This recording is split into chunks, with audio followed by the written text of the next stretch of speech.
Hello नमस्कार जय माता की। जदि आपणकर स्वामी कहा पाहकू अलग स्त्री लोक पाहकू जाऊँगी कि आपण झील कौन से पुआ जाल पड़ जाइए आपण मैंने बहुत चिंता करुवे केमिति ताहाकू अलग करने कौन उपाय से आमे कौन करिया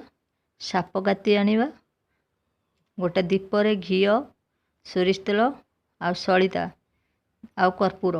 ताकू आनिबा एवं हे साप कातिकी हे सलिता एकाठे गुरेकिनी हे घी सोरिष तेल बुड़ेकिनी दीपरे जालिबा दीपरे जालिबा से जलंता दीप को नेकी आलती भलिया से पुओ झील को आगरे बुलेइबा एवं बुलेकी मन भितर डाकिबो जे ओम हें क्लीं कालिकाय नमः यही मंत्र उच्चारण करिवो 3 थर मन भितर नहले से माने जानी पारिबे तेणुक मन भितर डाकिकी जानिबे एवं से धुआं बाजिले तांको मानकठे सी पूरा अलगा हो जाए आउ कहीं क्या मुह को चाहिए यहाँ हूँ विष बलिता प्रयोग आपण मैंने ये उपायटी करंतु